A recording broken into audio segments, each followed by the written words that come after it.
સુરતના મોટા વરાછા વિસ્તારમાં એક મોલમાં ચેન્જિંગ રૂમમાં મહિલા ફસાઈ જવાની ઘટનાની જાણ થતાં જ ફાયર વિભાગે તાત્કાલિક સ્થળે પહોંચી મહિલાને સુરક્ષિત બહાર કાઢી હતી.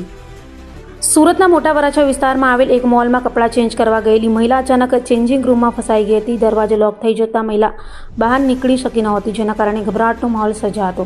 ઘટનાની જાણ તાત્કાલિક ફાયર વિભાગને કરવામાં આવી હતી, જેથી ઘટનાની ગંભીરતા જોઈ ફાયર વિભાગના જવાનો ઘટના સ્થળે દોડી ગયા હતા અને જરૂરી સાધનોની મદદથી ચેન્જિંગ રૂમનો દરવાજો તોડી મહિલાને સુરક્ષિત રીતે બહાર કાઢી હતી.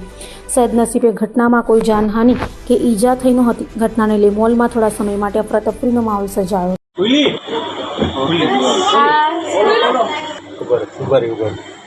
અને ઘડીક શ્વાસ લઈ બંધ ન કરી દો બેન, તમે આ બસ રેવા દો હવે બંધ નહીં.